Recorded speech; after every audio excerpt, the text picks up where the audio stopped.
Почему мужчины изменяют в начале отношений? Смотрите дальше это видео.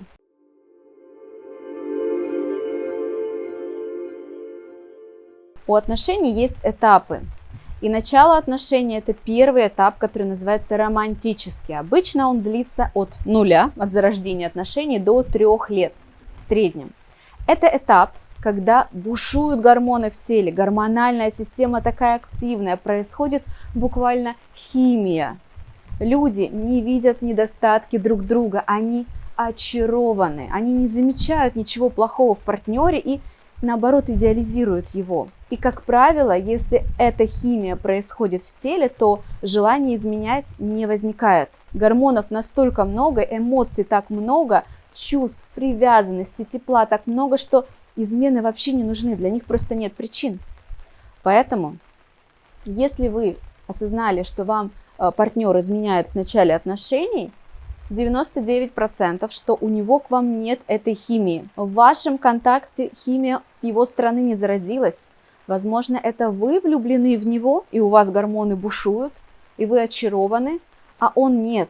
Потому что человек, который действительно влюблен и испытывает всю эту бурю химических реакций внутри, он просто не сможет изменять, ему не нужно. Посмотрите внимательно, а правда ли он в вас влюблен.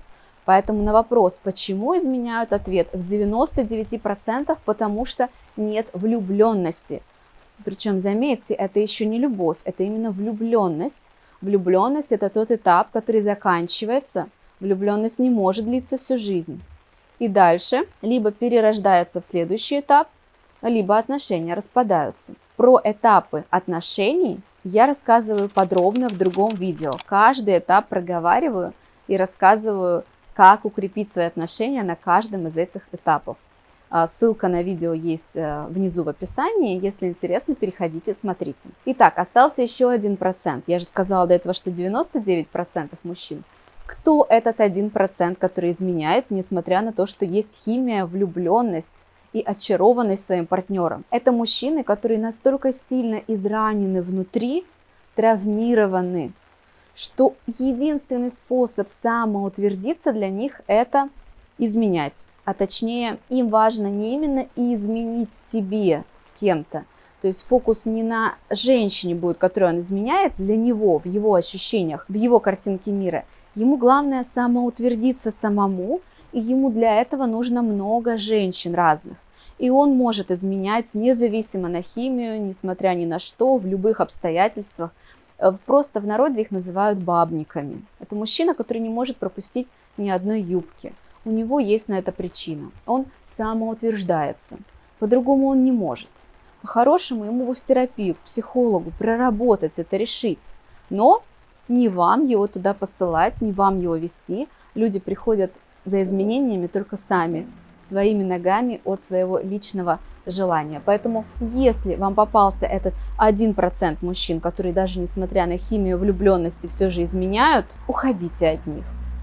Там в этом состоянии ничего хорошего быть не может. Так же, как и если вы оказались в ситуации, что мужчина не испытывает к вам этой химии, не очарован, не влюблен и в первые 3 года уже изменяет, у кого-то это может быть не 3 года, да, стадии, они могут и быстро очень проходить, но в начале отношений, если вы сами характеризуете это как начало отношений, уже изменяет, и у него нет этой химии, уходите тоже, она не появится через какое-то время. Она либо сразу в начале отношений происходит, либо потом не происходит чаще всего. Поэтому лучшая рекомендация – не терпеть измены в начале отношений. Не стройте себе иллюзий. Психологи часто рекомендуют реанимировать отношения, сохранять, менять, что-то делать, укреплять фундамент семьи и иногда прощать измены.